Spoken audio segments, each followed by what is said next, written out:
Hi hello welcome back to cook with Sharbani. నేను మీ కవిత దేవరాజ్. ఇది వచ్చేసి కొల్హాపురి కాందా లసూన్ మసాలా.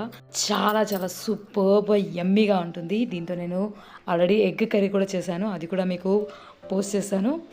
సూపర్బ్గా ఉంటుంది. అసలు ఎంత టేస్టీగా ఉంటుందంటే మీకు నార్మల్గా మసాలా లాగా కూడా యూస్ చేసేసుకోవచ్చు. చాలా చాలా బాగుంటుంది. ప్రాసెస్లోకి వెళ్ళిపోదామా మరి? Let's go. ఇవి 3 టైప్స్ ఆఫ్ మిర్చీస్ మనకి. ఇవి వచ్చేసి గుంటూరు మిర్చి, మనకి మంచి స్పైసీ వస్తుంది. ఇది వచ్చేసి కాశ్మీరీ రెడ్ చిల్లీ, అంటే మంచి కలర్ వస్తుంది దీనికి. ఇది బేగి మిర్చి, దీంట్లో కూడా మనకి మంచి కలర్ స్పైసీనెస్ ఉంటుంది. ఇది నేను 3 టైప్స్ ఆఫ్ మిర్చీస్ నేను యూజ్ చేస్తున్నాను. ఇందులో లవంగి మిర్చి అని చెప్పేసి దొరుకుతుంది, అది కూడా మనకి దొరికితే అది వాడచ్చు, బాగుంటుంది. డ్రై రోస్ట్ చేసుకోవాలి వీటిని. ఇప్పుడు మనం ఇవి ఇలా డ్రై రోస్ట్ చేస్తుంటే ఇట్లా ఘాటు వస్తుంది. మంచిగా డ్రై రోస్ట్ చేసుకొని ఈ స్టెమ్స్ అనేవి మనం తీసేసేయాలి. ఇలాగే వస్తే తీసేసినా ఓకే, బాగానే వస్తున్నాయి.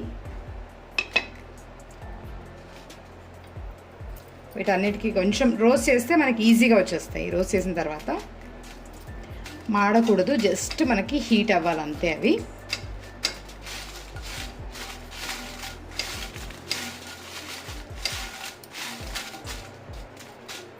నేను ఒక్కొక్కటిగా అన్నీ రోస్ట్ చేసుకుంటూ ఒక దాంట్లో వేసుకొని పెట్టుకుంటాను. అన్నీ కలిపి లాస్ట్లో మనం గ్రైండ్ చేసుకుంటాము. ఏవేవి కావాలనేది నేను మీకు చూపిస్తాను. అన్నీ ఖచ్చితంగా ట్రై చేయండి, ఓకేనా? చాలా చాలా బాగుంటుంది మిర్చి. కొల్హాపురి చికెన్ కర్రీ అండ్ ఇంకా వెజ్ కర్రీస్లో కూడా చాలా బాగా వాడుతుంటారు కొల్హాపురి సైడ్. ఇది చాలా టేస్ట్ మాత్రం సూపర్ ఉంటుంది అనమాట. ట్రై చేయండి తప్పకుండా. నేను ఇవన్నీ దీంట్లోకి వేసేసుకుంటున్నాను. ధనియాలు స్లో ఫ్లేమ్లోనే ఉంది. ఎక్కువ చేసుకొని స్టోర్ చేసుకొని పెట్టుకుందామంటే ఎక్కువ క్వాంటిటీలో చేసుకోవాలి. లేదు జస్ట్ మనకి ఇప్పటి కోసమే అనుకుంటే మాత్రం కొంచెం చేసేసుకుంటే సరిపోతుంది.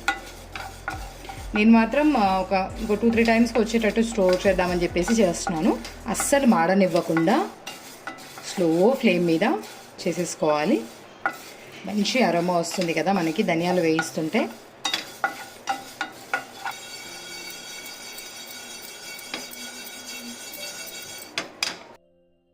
దీన్ని కూడా దీంట్లోకి తీసేసుకుందాం.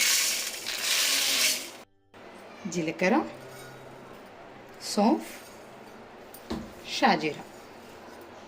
నేను చేస్తున్న ఇప్పుడు వేయిస్తున్న పద్ధతి ఏవి కూడా అంటే కొంచెం ఎక్కువ తక్కువ కాకుండా వేగిపోతాయి అన్నమాట. ఇప్పుడు మనం ధనియాలు వేసినప్పుడే ఇవి వేసామనుకోండి, ధనియాలు వేగకుండా ఇవి వేగిపోతాయి, మళ్ళీ మాడిపోతాయి కూడా. అందుకని నేను ఏ స్టెప్స్ చెప్తున్నానో ఆ స్టెప్స్ ప్రకారం మీరు వేయించుకొని పెట్టుకున్నారనుకోండి, అన్నీ మంచిగా వేగుతాయి మనకి. మంచిగా అంటే మాడిపోకుండా మంచిగా వేగుతాయి. అరోమా చాలా బాగా వస్తుంది వేయించేటప్పుడు కూడా, మనకి ఈజీగా అర్థమైపోతుంది. అన్నీ స్లో ఫ్లేమ్లోనే వేయించుకోండి, చాలా చాలా బాగుంటుంది.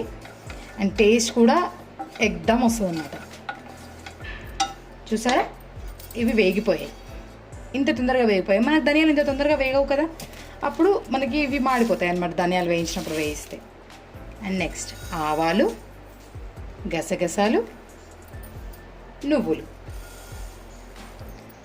ఇవేంటంటే మనకి తొందరగా వేగిపోతాయి అండ్ ఏమంటారు తొందరగా మాడిపోతాయి కూడా. అందుకని వీటన్నిటినీ కలిపి ఒక్కసారి వేస్తున్నాను. వేగింది కూడా మనకి ఏర్పడదు కదా వీటిలో. ఆవాలు వచ్చేసి మనకు మాడిపోయింది కూడా తెలియదు, అందుకని నేను వీటితో పాటు వేసాను. తొందరగా వేగిపోతాయి కాబట్టి. స్పూన్తో రావట్లేదు, జస్ట్ ఇలా టోస్ట్ చేసుకుంటే మనకి మంచిగా వేగుతాయి. చూసారా, జస్ట్ 1 మినిట్లో అయిపోయింది. గసగసాలు కలర్ చేంజ్ అయింది, స్మెల్ కూడా వస్తుంది. అండ్ నెక్స్ట్ బిర్యానీ ఆకు. బిర్యానీ ఆకు మనకి తొందరగా వేగిపోతుందండి, చాలా జాగ్రత్తగా వేయించుకోవాలి. అందుకే ఇది ఒక్కటే వేసేసాను నేను. మనకి టైం ఎక్కువ తీసుకోవద్దు, జస్ట్ అన్నీ మనం ఇంగ్రీడియంట్స్ రెడీగా పెట్టుకున్నాం అనుకోండి, విదిన్ 5 to 10 మినిట్స్లో అన్నీ వేయించేసుకోవచ్చు. చూసారా, కొంచెం మనకి వేగింది. ఇక్కడ అరోమా అయితే ఇక్కడ వస్తుంది. మీకు చూసిన దానికంటే అరోమా మనకి ఈజీగా తెలిసిపోతుంది అనమాట. ఇప్పుడు నేను దీన్ని తీసి పక్కన పెట్టేసుకుంటున్నాను. బడి ఇలాచీ, గ్రీన్ ఇలాచీ, స్టార్ ఫ్లవర్, దాల్చిన చెక్క, లవంగాలు, మిరియాలు, జాయఫల్, వీటిని మనం వేయించేసుకుందాం. దీంట్లోంచి మంచి అరోమా వస్తుంది. ఇప్పుడు మనం దీన్ని తీసేసుకుందాం. త్రిఫల్, నాగ్ కేసర్, ఇవి మనకి స్పైసెస్ దొరికే ప్లేస్లో ఈజీగా దొరుకుతాయండి. మీకు స్మోక్ తెలుస్తుందా దాంట్లోంచి వచ్చేది? మంచి అరోమా కూడా వస్తుంది. ఇప్పుడు వీటిని తీసి మనం గిన్నెలోకి వేసేసుకుందాము.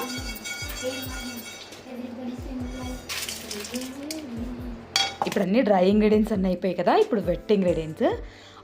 కడాయిలో ఆయిల్ వేసేసుకొని ఆనియన్, లసును, అల్లం ముక్కలు చేసి పెట్టుకున్నాను నేను.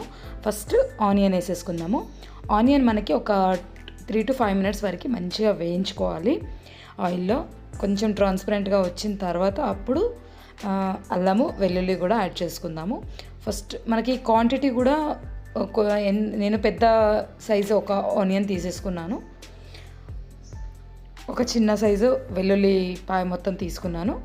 అల్లము 3 ఇంచుల మందం తీసుకున్నాను అనమాట. ఇది బాగా వేగుతుంది కదా. ఇప్పుడు దీంట్లో కొన్ని మెంతులు యాడ్ చేసుకుందాము. 1 టీ స్పూన్ మెంతులు అండ్ ఒక హాఫ్ స్పూన్ పసుపు. వీటిని బాగా వేయించుకోవాలి. పసుపు పచ్చవాసన పోయే వరకు వేయించేసుకొని దీన్ని చల్లార్చుకొని మిక్సీ పట్టేసుకొని పొడి చేసేసుకుంటే అసలు ఎంత సూపర్ ఉంటుంది తెలుసా. యాక్చువల్లీ ఇదంతా నేను మీకు అంటే చెప్తూ రికార్డ్ చేస్తూ ఉండేసరికి మనకి వీడియో లెంత్ ఎక్కువైంది. బట్ మనం ఐటమ్స్ అన్నీ రెడీ పెట్టేసుకొని చేసేసుకుంటే జస్ట్ ఒక 10 to 15 minutesలో రెడీ అయిపోతుంది. స్టోర్ చేసి పెట్టుకుంటే చాలా రోజుల వరకు నిలువ ఉంటుంది కూడా. కానీ అన్ని రోజులు మనం ఉంచలేము కూడా, ఎందుకంటే టేస్ట్ చాలా బాగుంటుంది. అన్నిట్లలోకి వాడుకోవచ్చు. చూసారా, నేను మొత్తం అంతా తీసేసాను. దీన్ని చల్లార్చుకుందాము. ఈ డ్రై ఐటమ్స్ ఆల్రెడీ చేశాను కదా, ఇవన్నీ ఒక దాంట్లో వేసుకున్నాను. ఇవన్నీ ఆల్రెడీ చల్లగా అయిపోయినాయి మొత్తం. ఫస్ట్ వీటిని పొడి పట్టేసుకుని తర్వాత ఇది ఆలోపు ఇది చల్లారిపోతుంది. అప్పుడు మనం అన్నీ కలిపేసుకోవచ్చు. యాక్చువల్లీ నేనేంటంటే కొంచెం స్టోర్ ఉండడం కోసం ఇంత ఎక్కువ క్వాంటిటీ చేశాను. అప్పటికప్పుడు అంటే మనం కొన్ని అయినా చేసేసుకోవచ్చు. చూసారా ఎంత మస్తు గుమగుమలాడుతుందంటే అసలు మీరు ట్రై చేయండి తప్పకుండా. చాలా బాగుందని నాకు కామెంట్ చేసేస్తారు కదా. ట్రై చేసిన పిక్ని నాకు ఇన్స్టా అండ్ ఫేస్బుక్లో ట్యాగ్ చేసేయండి. ఫాలో అయిపోతూ చేసేస్తారు కదా. మీరు చేస్తారని నాకు తెలుసు. Thank you for watching.